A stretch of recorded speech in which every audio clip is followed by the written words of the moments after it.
वृंदावन धाम की, श्री बांके बिहारी लाल की, श्री राधा वल्लभ लाल की, श्री गिरिराज जी महाराज की, श्री यमुने महारानी की, श्री राम नाम महाराज की, श्री महाराज जी की जय जय श्री राम।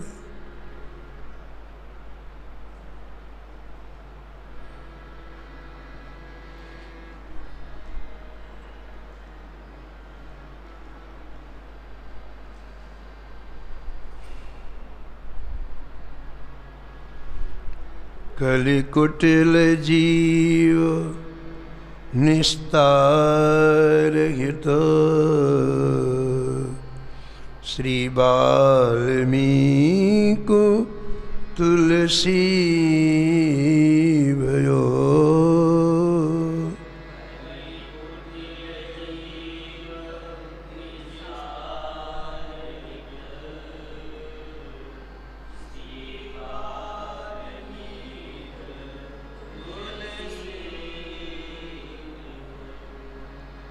त्रेता काब निबंध करी, सतकोटि रामायण।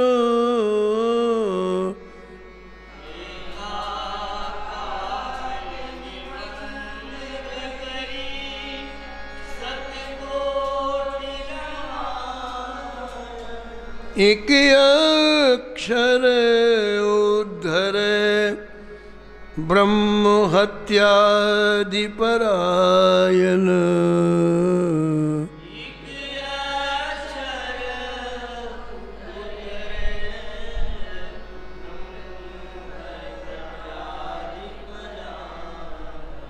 अब भक्तन सुख देने, बहुर लीला विस्तारी।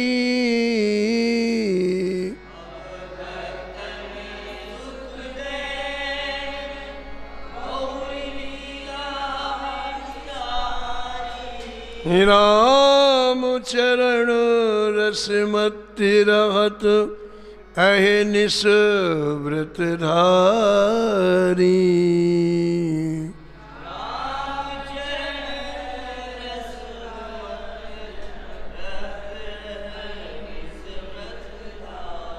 संसार अपार के पार को, सुगम रूप नौका लियो। संसार अपार के पार को, सुगम रूप नौका लियो। कलि कुटिल जीव निस्तार हित, श्री वाल्मीकि तुलसी भयो।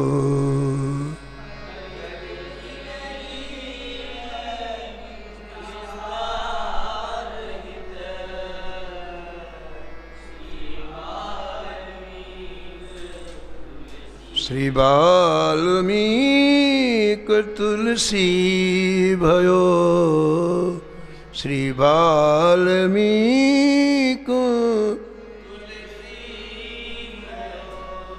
तुलसी भयो। प्रातः स्मरणी परम वंदनी श्री भक्तमाल के रचयिता श्री नाभा गोस्वामी जी इस छप्पे में कलि पावना अवतार श्री भक्तमाल के सुमेरु गोस्वामी तुलसीदास जी महाराज जी का स्मरण किया है। और निष्कर्ष के रूप में श्री नाभा जी महाराज कहते हैं कि इस अपार संसार सागर को पार उतारने के लिए गोस्वामी तुलसीदास जी ने सुलभ नौका प्रदान कर दी, जिसमें चढ़ करके सभी भवसागर से पार हो जाए। कलयुग के कितने भी कुटिल जीव हों, ऐसे कुटिल जीवों का निस्तार इस नौका में चढ़ने से हो जाएगा। श्री रामचरितमानस रूपी ऐसी नौका गोस्वामी जी ने बनाई,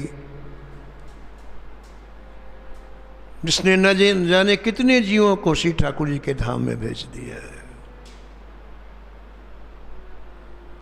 ऐसे परहित परायण गोस्वामी तुलसीदास जी के चरणों में हम सभी वंदन करते हैं, प्रणाम करते हैं।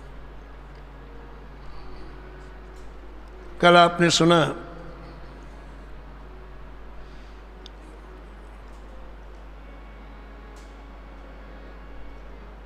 श्री वाल्मीकि जी कैसे तुलसीदास जी हुए। कल आपने सुना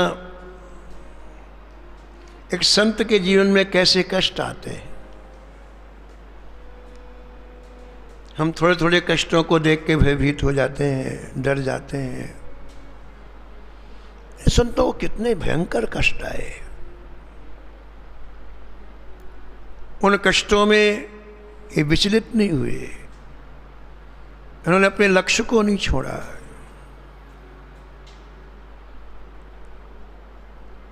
और जैसे कभी न अंधेरा रह सकता है, न उजेला रह सकता है, न दिन रह सकती है, न रात रह सकती है। नियम है कि रात के बाद दिन आएगा, दिन के बाद फिर रात आएगी। ऐसे भी नियम है कि सुख के बाद दुख आता है और दुख के बाद सुख आता ही है। वृंदावन में एक महात्मा थे, तो कुटिया के बाहर उन्होंने बड़े बड़े अक्षरों में लिखा रखा था, ये भी नहीं रहेगा। क्या लिखाया?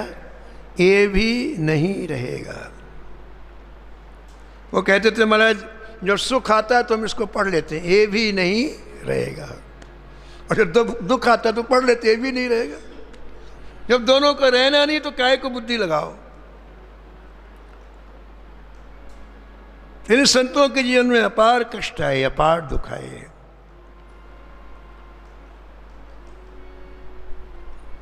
पराम्बा पार्वती जी ने ऐसे समय में साक्षात अन्नपूर्णा इनका पालन पोषण किया।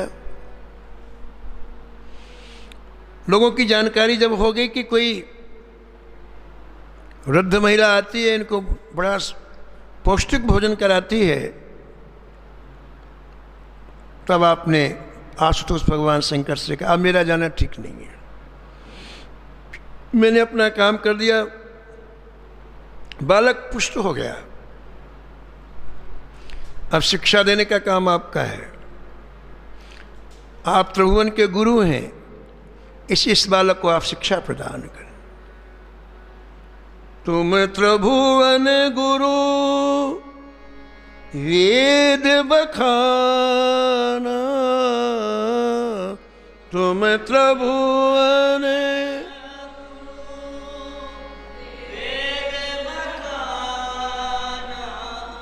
आन जीव पावर का जाना, आन जी पावर का जाना, का जाना, का जान। भगवान शंकर ने कहा ठीक है देवी, अब मैं इसकी शिक्षा का प्रबंध करता हूँ। स्वामी रामानंदाचार्य जी के कृपा पात्र श्री अनंतानंदाचार्य जी और अनंतानंदाचार्य जी के शिष्य श्री नरहरियानंद जी महाराज उस समय चित्रकूट में मंदाकिनी गंगा के किनारे पर्णकुटी बना करके वे निरंतर भजन में तल्लीन रहते थे। आशुतोष भगवान शंकर उनकी कुटिया में प्रकट हो गए। शंकर जी को देख करके श्री नरहरियानंद जी चरणों में लेट गए। महाराज इतनी बड़ी कृपा, इतना अनुग्रह है, आपका दर्शन इन नेत्रों से कर रहा हूं। स्तुति की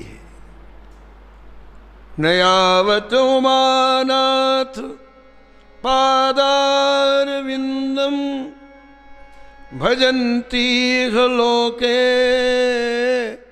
परेवा नराणम न तावत सुखम शांति संतापनाशम प्रसीद प्रभो सर्वभूतादिवासम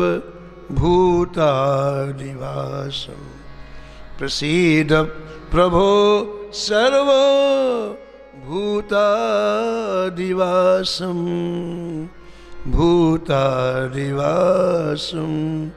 भूतादिवासम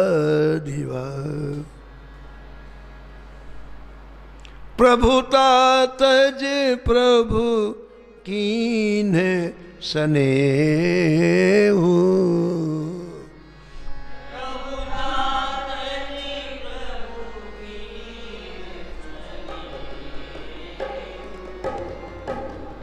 प्रभुता तज प्रभु कीन्हे स्नेहु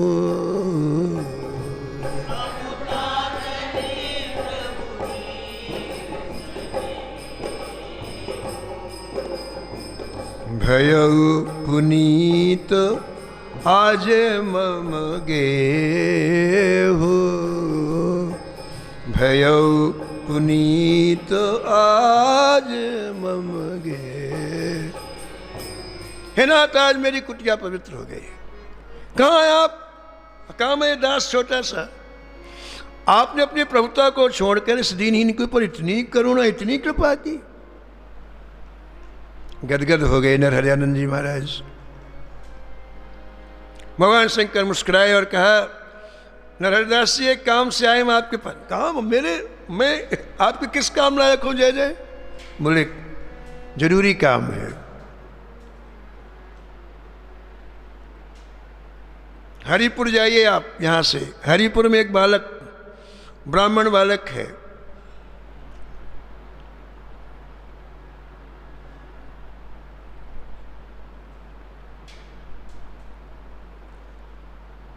उसको लेकर के आप श्री अयोध्या जाइए। अयोध्या जी में उसे सरयू के तट पर दीक्षा दीजिए, पंच संस्कार युक्त वैष्णव बनाइए, और इसके बाद इसी उम्र में, इसी छोटी उम्र में उसे पूरी रामचरित श्री ठाकुर जी का परम पावन चरित्र सुनाइए। आप रामायण पूरी सुनाइए। आप, मैं इसलिए तुम्हारे पास आया हूं। नरहरिदास जी ने विचार किया कि बड़ा अच्छा मौका है, कुछ अपना काम बना लेना चाहिए। तो शंकर जी के चरणों में प्रणाम करके कहा, जय जय, मुझे जब रामायण आएगी तभी तो सुनाऊंगा, मुझे खुद को नहीं आती तो मैं क्या सुनाऊं? आप मुझे सुना दे तो मैं वही सुना दूंगा। शंकर जी का, चलो बैठो सुनो। करी प्रणाम राम ही त्रिपुरारी, कर प्रणाम हरस सुधा सम गिरा उचारी, हरस सुधा सम गिरा उचारी। श्री नरहरिदास जी को गोस्वामी तुलसीदास जी के लिए भगवान शंकर ने रामायण की कथा सुनाई।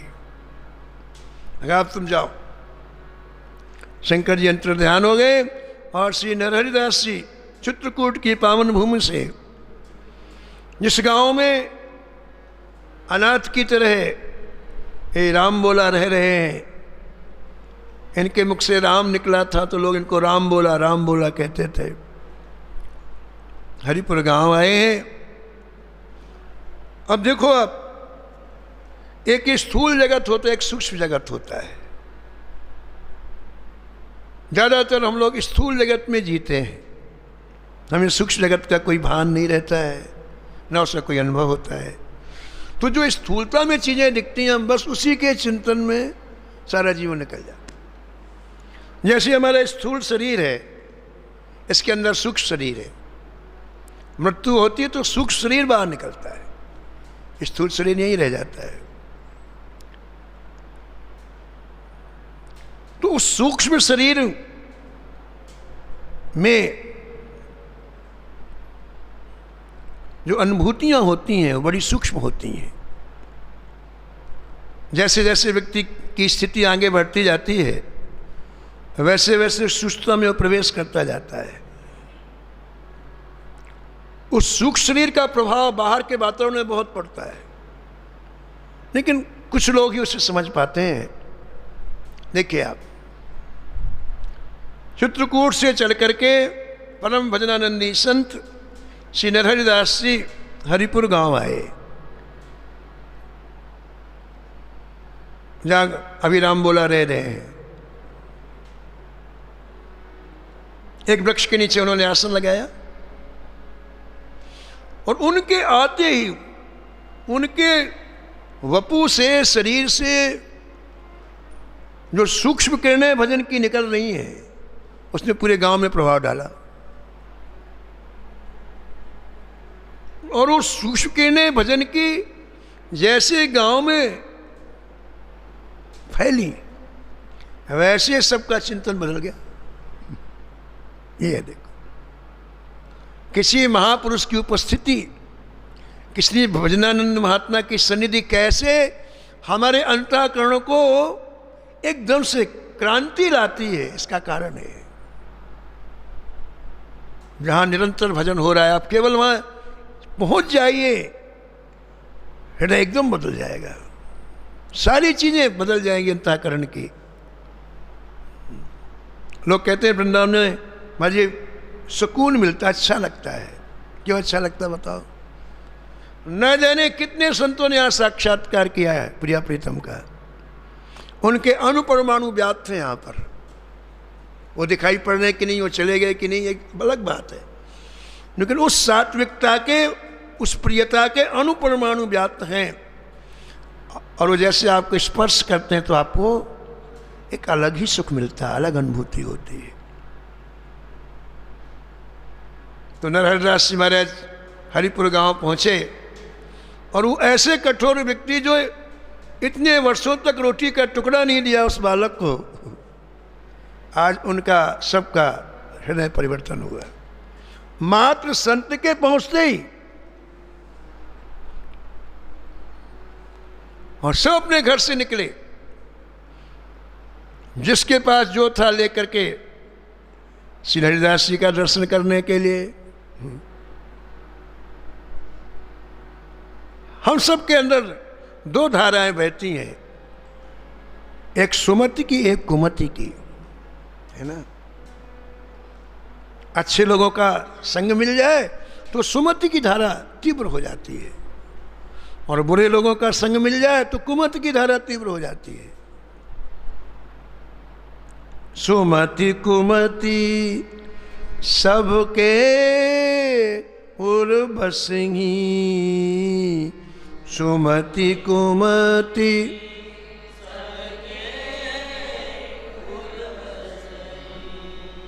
नाथ पुराण निगम अस कहीं, नाथ पुराण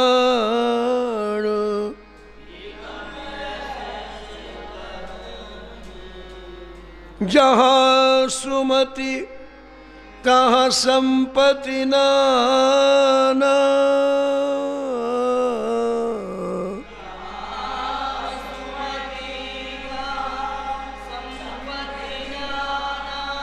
जहाँ कुमति तहाँ विपत्ति निदाना।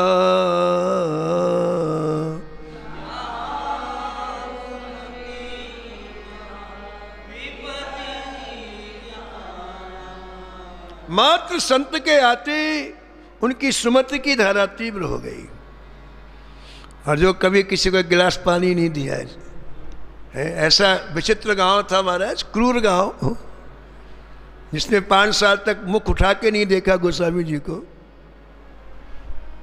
आज वो संत के पास फल लेके जा रहे हैं, वस्तुएं लेके जा रहे हैं प्रणाम करने के लिए। नरहरिदास जी के पास जाकर प्रणाम किया और पहली बात क्या कही, महाराज जी हमारे गांव में एक अनाथ बालक रहता है, उसे आप अपने साथ ले जाओ, यहाँ वहाँ डोलता रहता है, उसके जीवन का कोई आधार नहीं है, आपके पास रहेगा तो पढ़ लिख जाएगा, महाराज ऐसी कृपा। लो, अब वही लोग हैं और उसके हित की बात सोचने लग गए, वही लोग हैं। नरेदास जी आए इसीलिए थे, उन्होंने कहा कहाँ है बालक, बुलाओ उसको। 8-10 लोग दौड़ते हुए बगीची में गए, आम की बगीची में पड़े रहते थे। तो इतने लोगों को आते देख के डर गए। राम बोला कि मारने तो नहीं आ रहे, भागे। अरे भैया रुको रुको रुको रुको रुको, हमारी बात सुनो, अपने गांव में बहुत बड़े महात्मा आए हैं, वो तुम्हें बुला रहे हैं, हम तुम्हें लेने के लिए आए, चलो भैया चलो। गोस्वामी जी ने कभी महात्मा का दर्शन ही नहीं किया था अभी तक, वो जानते नहीं थे क्या संत क्या होते हैं, महापुरुष क्या होते हैं। लेकिन उनके हृदय का परिवर्तन देखकर गोस्वामी जी बड़ा आश्चर्य हुआ। मुझे देख के लोग दरवाजा बंद कर लेते थे, तभी तो गांव के बाहर रहना पड़ा।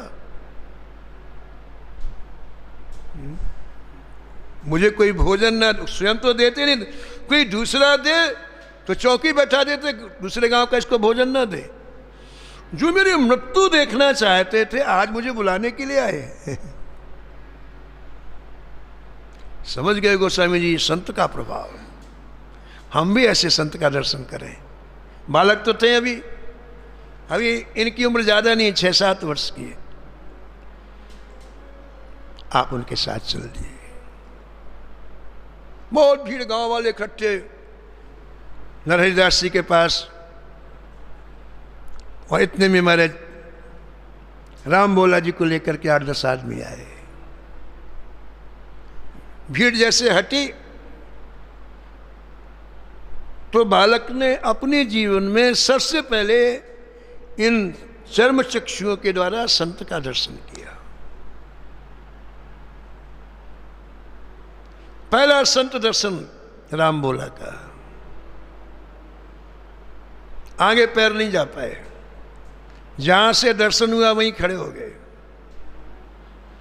और जी भर के देखा। महाराज नरहरिदास जी की आंखों में जी भर के देखा।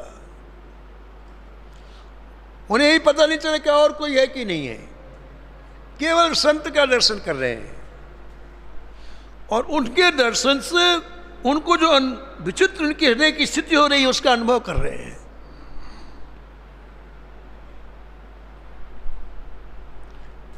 संत दर्शन को सबसे पहला अनुभव ये हुआ,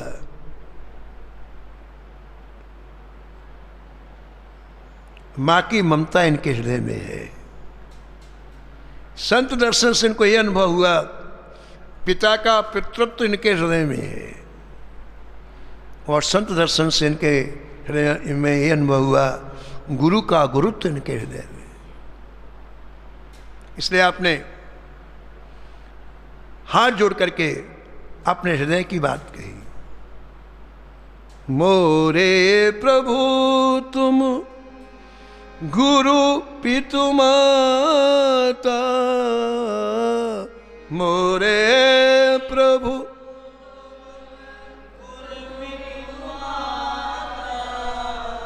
जाऊं कहाँ तजी पद जल जाता,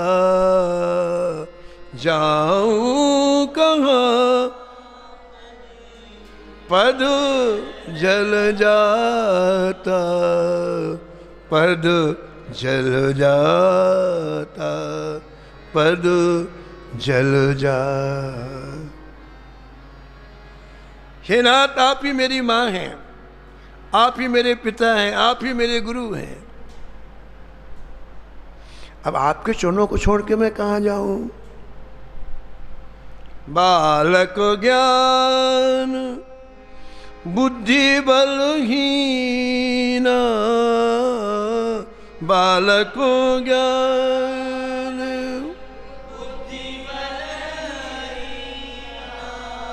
राखहु शरण नाथ जन दीना, राखहु शरण नाथ जन दीना, जन दीना जन दीन।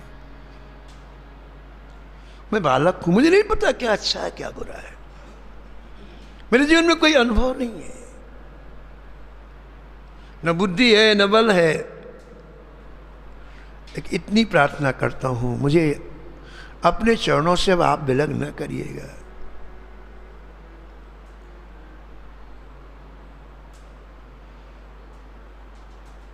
नरदास जी ने बालक के हृदय की बात सुनी तो खड़े हुए और चरणों में पड़े हुए बालक को उठाया और अपने हृदय से लगाया। आज पहली बार गोस्वामी तुलसीदास जी रोए। अभी तक तो कष्टों को भयंकर सहन किया आपने, आंसू आपके सूख गए थे, इतने भयंकर कष्ट। ये कोई सहृदय व्यक्ति मिला तो आज इतने दिनों के आंसू एक साथ निकल पड़े। नरदास जी की पीठ को नहला दिया अपने आंसुओं से। आपने हृदय से लगा के बहुत प्यार किया, बार बार राम बोला की पीठ थपथपाई, सिर सूंघा, मुख चूमा और कहा, बालक घबराते नहीं है, धैर्य धारण करो।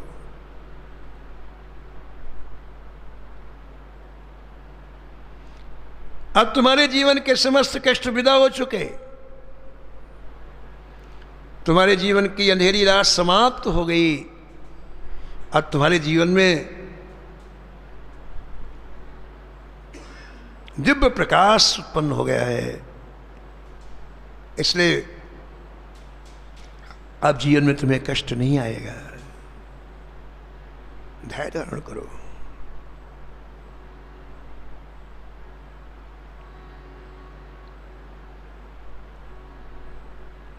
गोस्वामी लिखते हैं कि गुरुदेव के इन दो वाक्यों से मेरे हृदय में इतना प्रकाश हो गया। बन्नो गुरुपद कंज कृपा सिंधु नर रूप हरि, बन्नो गुरुपद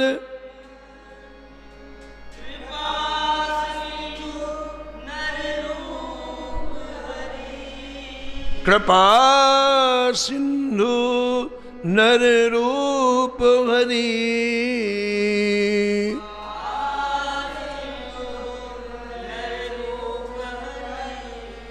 महामोह तम पुंज महामोह जासु बचन रवि कर निकरो,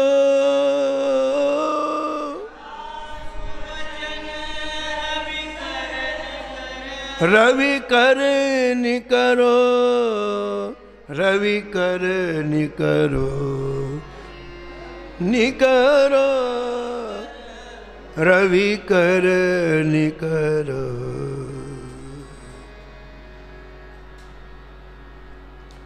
बालक हमारे साथ चलो।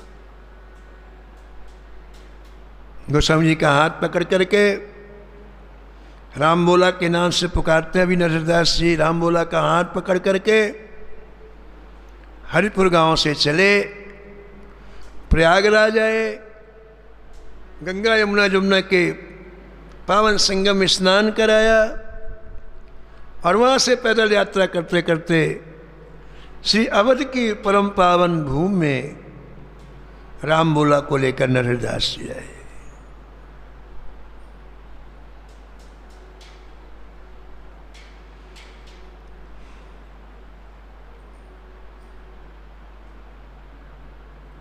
जन्म भूमि मम पुरी सुहावनी, जन्म भूमि मम उत्तर दिश सरजू बह पावनी, उत्तर दिश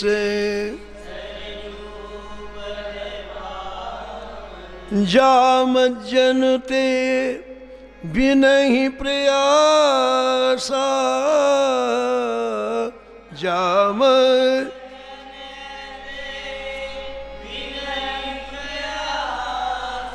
मम समीप नर पावहि वासा, मम समीप नर पावहि वासा, पावहि वासा, पावहि वासा।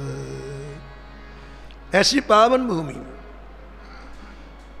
राम बोला को नरहरिदास जी लेकर के कहाँ पहुँचे? सरयू जी के तट पर पहुँचे। ये जितनी नदियाँ धाम में प्रवाहित होती हैं, ये ठाकुर की कृपा ही प्रवाहित हो रही है। ये भजन में बहुत सहायक है। इसलिए पुराने संतों को आपने देखा होगा कि ज़्यादातर संत नदियों के किनारे रह करके भजन किया है। गंगा जी के किनारे न जाने कितनी गुफाएं बनी हैं, जहाँ रह करके संतों ने भजन किया। यमुना जी के किनारे, मंदाकिनी जी के किनारे, ये नदियाँ भजन में सहायक हैं। इनमें स्नान करते ही भक्ति के अवरोधक तत्व ये नदियाँ खींच देती हैं, तो भजन में गति होती है, तीव्रता आती है। ये कृपा प्रसाद बांटती है ठाकुर जी का। इसलिए कोई भी संत जब आता है धाम में तो सबसे पहले इनका वंदन करता है, प्रणाम करता है। हेतरवंश महाप्रभु जी आए पहली बार वृंदावन तो सबसे पहले यमुना जी गए, यमुनाष्टक से वंदन किया, प्रणाम किया, और तब उन्होंने कृपा करके व्रजवास दिया। ऐसे ही हरिदास जी श्री राम बोला को पहले सरयू जी के तट पर ले गए, प्रणाम कराया, और आपने प्रार्थना की कि इस बालक को आप स्वीकार करो। हाँ, अभी हम कह रहे थे ना, एक स्थूल चिंतन होता है, एक सूक्ष्म चिंतन होता है। ये जो प्रार्थना है सूक्ष्म चिंतन है। यदि उस प्रार्थना में हमारा हृदय मिला हुआ है तो बड़ी जल्दी असर होती है, उसका बड़ा जल्दी परिणाम आता है। और वो केवल शब्द है, सूखी है, तो उसके परिणाम आए ना आए, लेकिन ये प्रार्थना सूक्ष्म जगत में जल्दी प्रवेश कर जाती है। तो प्रार्थना किया सरयू जी से और उन्हें उत्तर भी मिला, और तब आपने श्री अयोध्या के कुछ विद्वान ब्राह्मणों को बुलाया, सरयू के तट पर इनका यज्ञोपवीत संस्कार किया। पुरोहितों ने इन्हें गायत्री मंत्र सुनाया, और सुनाने के बाद पूछा, बताओ क्या भी बताया तुमको गायत्री मंत्र? 7 साल के बालक ने बिना हिचकिचाए 1 मिनट में पूरा गायत्री मंत्र बोल दिया। 24 अक्षर का गायत्री मंत्र। आश्चर्य हुआ, नरहरिदास जी को भी आश्चर्य हुआ, उन पुरोहितों को भी आश्चर्य हुआ, और ऐसा लग गया सबको कि आगे चल के ये संपूर्ण संसार का हित करने वाले होंगे। यज्ञोपवीत संस्कार के बाद उसी मंगलमय मुहूर्त में श्री नरहरिदास जी ने विधि पूर्वक वैष्णव पंच संस्कार की दीक्षा प्रदान की। दीक्षा में नया जन्म होता है, इसलिए नया नाम भी होता है। नए जन्म में नया नाम गुरु जी ने रखा, तुलसीदास। बोलो तुलसीदास जी महाराज की। देखो, एक संत की सोच कितनी अच्छी रहती है। व्यक्ति जिस माहौल में जीता है उसके वैसे विचार हो जाते हैं। इसलिए ये बात लिखी है, संत समागम हरि कथा तुलसी दुर्लभ दोए। संसार में सारी वस्तुएं सुलभ, ये दो चीजें दुर्लभ है, रसमयी भगवान की कथा, संतों के चरित्र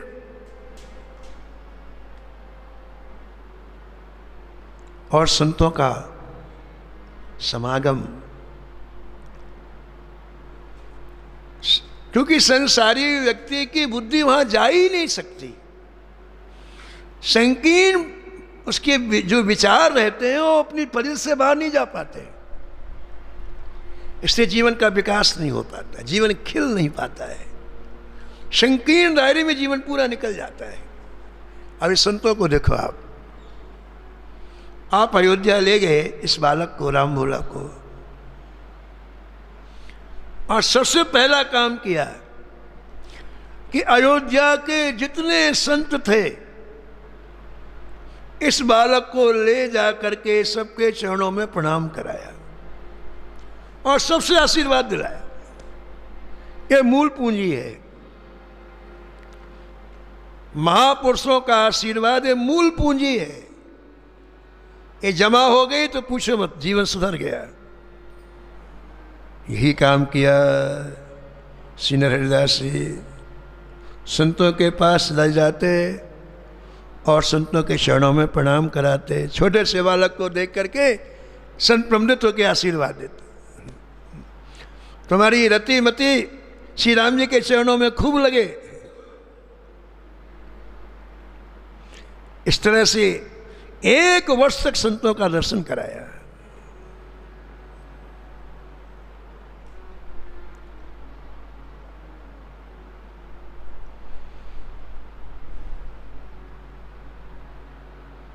कुछ महीने के बाद आपको पता चला कि श्री अयोध्या जी के समीप में ही सरयू घाघरा का संगम है, वहाँ पौष के महीने में एक बहुत बड़ा पूर्ण पर्व आयोजित किया जा रहा है, जिसमें संपूर्ण भारत के संत आ रहे हैं। उस पूर्ण पर्व में संपूर्ण भारत के संत आ रहे हैं, तो आपके मन में ऐसी इच्छा हुई कि अयोध्या के संतों का तो मैंने दर्शन करा दिया, एक बार इस छोटी उम्र में भारत के सभी संतों का दर्शन करा के से आशीर्वाद दिला दूं। आप महाराज सरयू घाघरा संगम पर स्थित सूकर क्षेत्र में ले गए और वहाँ अपनी कुटिया में रह करके एक एक संत के पास रोज जाते और ऐसी मौज आई, ऐसा मन रम गया, 5 वर्ष तक आप वहीं रुके रहे। इतना सुख मिला, संत मिलन सम सुख कछु नहीं। जितने सुख हैं सब फीके पड़ जाते हैं। इतना सुख मिला, इतना सुख मिला कि 5 वर्ष कब निकल गया पता ही नहीं चला।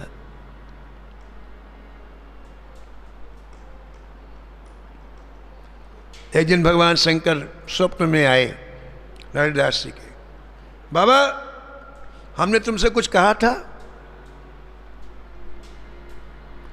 हमने आपसे कुछ चित्रकूट में कहा था, हमने कहा था इस बालक को रामायण सुनाओ, सुनाया तुमने अभी तक? अरे महाराज भूल, क्या भूल गए? इसी छोटी उम्र में इसको रामायण सुनानी है। बीजोरोपण करना, बीज, जमीन जितनी अच्छी रहेगी बीज जल्दी पनपेगा, और जमीन खराब होगी तो बीज भी चला जाएगा। छोटी आयु में हृदय रूपी जो ये जमीन है बड़ी निर्मल होती है, इसमें आप कोई भी बीज डालो तुरंत पनपता है। इसलिए ये 5, 7, 8 वर्ष की जो उम्र होती है ना, इसके जो संस्कार होते हैं दृढ़ होते हैं। प्रहलाद जी कहते हैं कि अपने मित्रों से कहते हैं कि मैंने तो माँ के गर्भ में ही सब कुछ सीख लिया, सारी कथाएं सीख ली मैंने। नारद जी का एक वाक्य मुझे याद है, माँ सत्संग सुनने जाती थी, माँ ने क्या सुना मुझे पता नहीं, मैंने सब सुना है, गर्भ में ही सब सुन लिया। बताओ मित्रों ने पूछा प्रहलाद से, तू तो हमारे साथ बड़ा हुआ है, हमारे साथ खेला है, हमारे साथ पढ़ा, इतनी बड़ी बड़ी बातें कहाँ तुझे पता चली? तो प्रहलाद जी ने कहा, मेरे गुरु श्री नारद जी हैं, और जब मेरी माँ श्री नारद जी के आश्रम में रहती थी तब मैंने प्रतिदिन कथाएं सुनी है श्री नारद जी के मुख से, और मुझे एक एक अक्षर याद है। भगवान शंकर ने कहा, तुरंत उसको आज ही श्री राम जी का चरित्र श्रवण कराओ। और तुरंत महाराज नींद से उठे, तुलसीदास जी को जगाया, बोले जाओ स्नान करके आओ। स्नान करके आए, कुटिया में सामने बैठाया और कहा, हम तुम्हें रामायण सुना रहे हैं, तुमको जो समझ में न आए दोबारा पूछो, तिबारा पूछो, लेकिन हर बात को हृदयंगम करो। जब तक समझ में नहीं आए तब तक पूछो।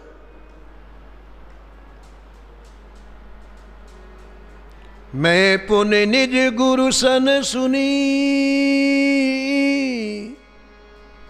कथा ससु कर खेत। मैं पुण्य निज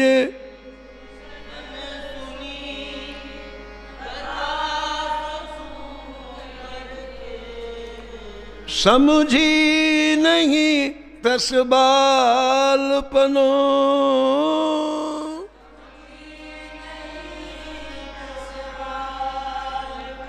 तब अति रहूं अचेत।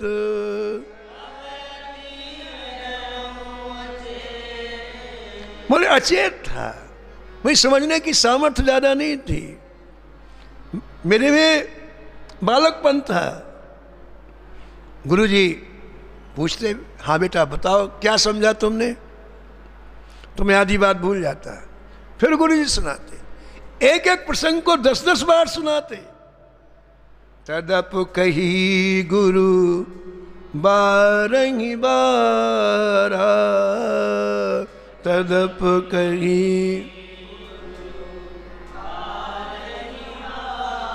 समुझ परी कछु मति अनुसारा।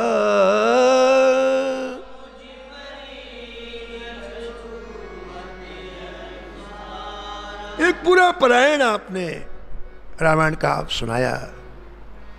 जैसी आज्ञा थी भगवान शंकर की, बीजोरोपण हो गया। नरदास जी के मन में एक बात आई, मैं चाहता हूं कि बालक विद्वान बने। ऐसा कोई शास्त्र ना हो जो इसकी आंखों के सामने से गुजरा ना हो, इसलिए क्यों ना इसे मैं काशी ले जाऊं और काशी में ले जाकर के इसके विद्या अध्ययन की व्यवस्था करूं। महाराज आप सरयू घाघरा संगम स्थित सूखा क्षेत्र से चल करके काशी की परम पावन भूमि में आए, गंगा जी में स्नान किया। उन्हें याद आया कि अरे यहाँ तो मेरे एक सहपाठी रहते हैं जो हम लोग साथ में काशी में पढ़ते थे, श्री शेष सनातन जी। तो उनका पता लगाऊं अभी है कि नहीं है। तो किसी घाट में स्नान करने वाले से पूछा, भैया शेष सनातन जी काशी में अभी हैं कि नहीं? अरे बोले भैया पंचगंगा घाट में निवास कर रहे हैं, बहुत बड़ा विद्यालय है उनका, 1000 विद्यार्थी अध्ययन करते हैं, और पूरी काशी में शेष सनातन जी का बहुत बड़ा नाम है। वो वयोवृद्ध हैं, ज्ञान वृद्ध हैं, परम सिद्ध हैं, और भैया 14 भाषाओं के ज्ञाता है। अभी 75 वर्ष की उम्र हो गई है, लेकिन अभी अध्ययन कराते हैं। तो बड़े खुश हो गए नरदास जी। स्नान आदि करने के बाद सीधे पंचगंगा घाट पहुंचे। पंचगंगा घाट में रहते थे श्री सनातन जी।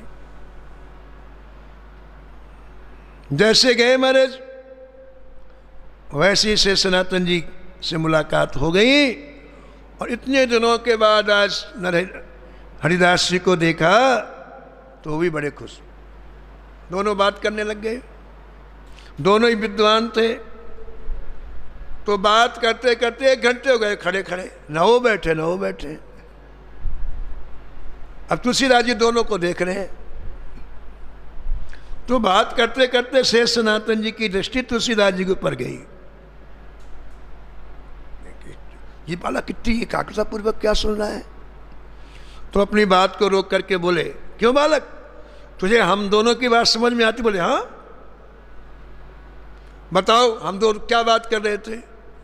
तो 1 घंटे जो बात आपस में कर रहे थे गोस्वामी जी ने अक्षरशः सुना दी, एक एक शब्द सुना दिया। कितनी मेधा तीव्र थी, बुद्धि कितनी तीव्र थी, सुनते हर चीज उनको याद हो जाती थी।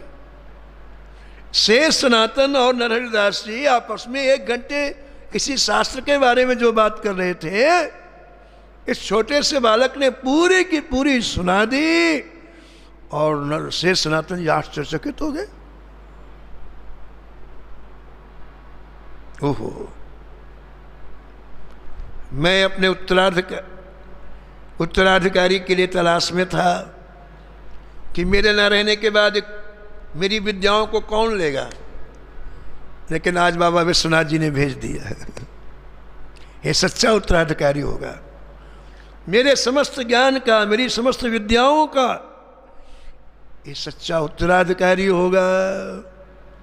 तो नरहरिदास जी के सामने तुलसीदास जी के सिर पर हाथ रखा शेष सनातन जी ने और कहा, नरहरिदास जी, गुरु भाई अब तुम जाओ, मैं इसे पढ़ाऊंगा, मैं अपने पास रखूंगा और पढ़ाऊंगा। नरहरिदास विचार के देखो, कहना भी नहीं पड़ा। मैं आया ही था इसीलिए। इस बालक का सौभाग्य देखो, स्वयं वो कह रहे हैं अब तुम जाओ, मैं इसे पढ़ाऊंगा। बहुत प्रसन्नता हुई नरहरिदास जी को। तुलसीदास जी को एकांत में बुला के कहा, देख बेटे, ये तेरा सौभाग्य है, तुझे सुयोग्य शिक्षा गुरु मिले हैं। तो मेरी 1-2 बातों का ध्यान रखना। तो जो विद्या गुरु जी की सेवा करने से प्राप्त होती है वही टिकाऊ होती है। पुस्तकों की विद्या टिकाऊ नहीं होती है। आपने देखा होगा, पहले गुरुकुल में गुरु की सेवा करने के बाद अध्ययन किया जाता था। कृष्ण को भी अध्ययन करना पड़ा तो गुरुकुल में भर्ती होना पड़ा। और जैसे दूसरे लोग लकड़ी लेने जाते थे जंगल से, वो भी जाते थे। ये सेवा ही उस विद्या को प्रदीप्त बनाती है, चिन्मय बनाती है। और ये जो हम लोग पुस्तकों से पढ़ लेते हैं, ट्यूशन से पढ़ लेते हैं, मौके पे भूल जाती है। तो नरहरिदास जी ने पहला पाठ पढ़ाया तुलसीदास जी को कि बेटा, निष्कपट होके तन मन वचन से, तन मन धन से गुरु जी की सेवा करो। सेवा करते करते अध्ययन करना। बस ऐसा कहकर के नरहरिदास जी चले गए और इस गुरुवाक को हृदय में लिख लिया गोस्वामी तुलसीदास जी ने। और शेष सनातन जी की ऐसी सेवा की महाराज, 24 घंटे छोड़ते ही नहीं थे। गुरु जी के पास सोना, गुरु जी के वस्त्र धोना, गुरु जी को स्नान कराना, गुरु जी को परोस के खिलाना, गुरु जी के बर्तन धोना, गुरु जी के यहाँ झाड़ू बुहारी लगाना, गुरु जी आराम करने लग जाए तो चरण दबाना और वहीं चौकी के नीचे सो जाना। तो बाकी लोगों को तो गुरु जी समय समय पढ़ाते, विद्यालय का समय सुबह होता, शाम को होता, लेकिन तुलसीदास जी को 24 घंटे पढ़ाते। भोजन कर रहे पढ़ा रहे हैं, लेटे हुए पढ़ा रहे हैं, वो चरण दबा रहे पढ़ा रहे हैं, स्नान कर रहे हैं पढ़ा रहे हैं। परिणाम क्या हुआ? मात्र 15 वर्ष गुरु जी के समीप रह करके समस्त शास्त्रों में गोस्वामी तुलसीदास जी निष्णात हो गए। ऐसा ग्रंथकार कहते हैं। महाराज, क्या स्मृति, क्या संहिता, क्या पुराण, क्या 800 रातबाणियां, वेद शास्त्र सब में आप निष्णात हो गए।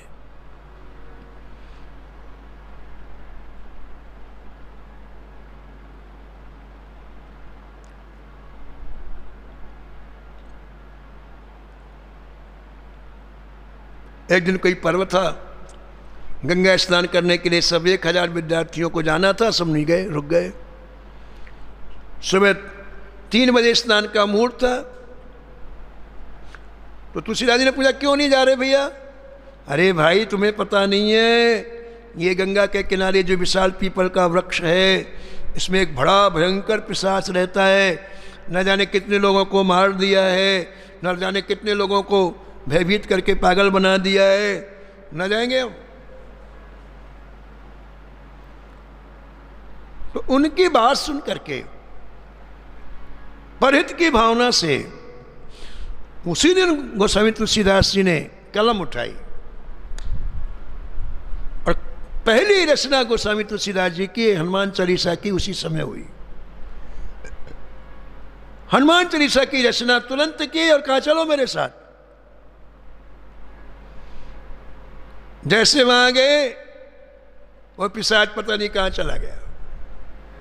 भूत पिशाच निकट नहीं आवे, भूत पिशाच निकट नहीं, महावीर जब नाम सुनावे।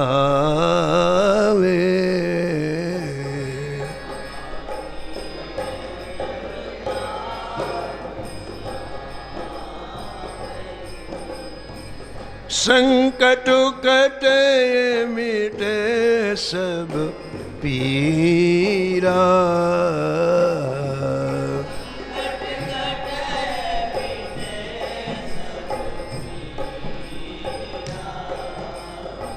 जो सुमिरे हनुमत बलबीरा।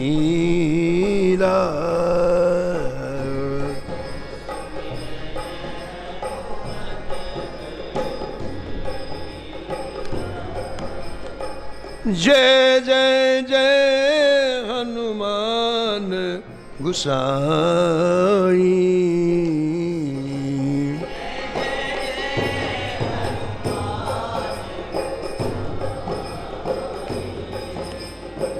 कृपा करो गुरुदेव की नाई।